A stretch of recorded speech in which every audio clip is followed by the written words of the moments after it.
మా ఎదురుగుండా వెంకట సిద్ధారెడ్డి గారు కూర్చున్నారు. ఒక కన్ను ఎక్కడైనా సరే వజ్రం కనిపిస్తుందా అని వెతుక్కుంటూ ఉంటుంది ఆయన కన్ను.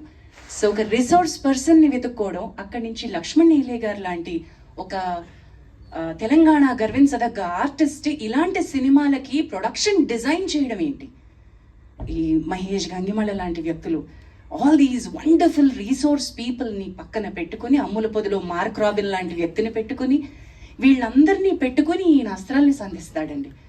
ఏమొచ్చి ఈయనకి అమెరికాలో ఒక సాఫ్ట్వేర్ ఉద్యోగికి సినిమా ఏం చెప్పడం వచ్చు అని మీరు అడగచ్చేమో, but he knows how to utilise the resources and the honesty. ఒకటి చెప్తానండి, ఆనెస్టీగా అంటే నిజాయితీకి పవర్ ఉంది, హైప్కి వల్నరబిలిటీ, ప్రెషర్ ఉంది. ఏదైతే మీరు 1000 కోట్లు 100 కోట్లు హైప్ తీసుకొస్తారో, నిజమైన కథే కావచ్చు, హైప్ ఎప్పుడైతే ఇస్తారో అది ప్రెషర్ కింద క్రంబుల్ అయిపోతుంది.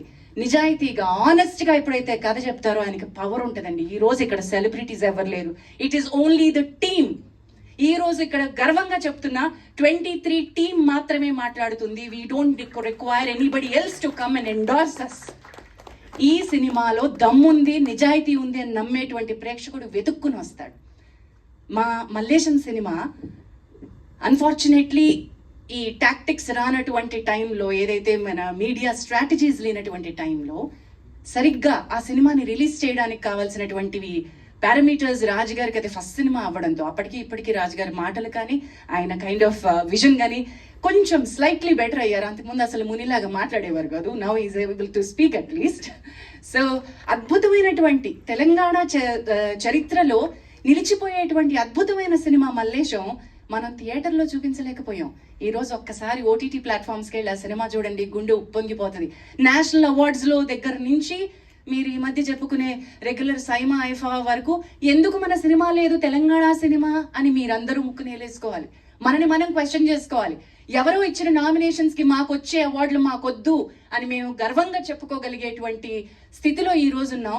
Because our cinema is going to be the pride of Telugu cinema. ఈ 23 ఈజ్ ఆల్సో సచ్ చరిత్రలో నిలిచిపోయే గొప్ప cinema. Look at these powerful రా ఎమోషన్స్. ఆ పోస్టర్ చదవండి, అందరూ సమానమే కానీ ఇంకొంతమంది ఎక్కువ సమానం. సో జార్జ్ ఆర్వెల్ గారి అన్ని సినిమాలు సమానం మా మీడియా మిత్రుల దృష్టిలో, కానీ కొన్ని సినిమాలు ఒక రకమైన సమానం. ఈ సినిమా మాత్రం అలాంటి సినిమా, అలాంటి జాబితాలో పడకుండా మా ప్రేక్షకులందరూ కూడా డెఫినెట్లీ థియేటర్స్లో చూసి మంచి సినిమా చూసాము, మార్పు చైతన్యం కోసం నాంది పలికే సినిమా చూసామని కోరుకోవాలని, ఒక ఆశించాలని కోరుకుంటూ థ్యాంక్ యూ సో మచ్.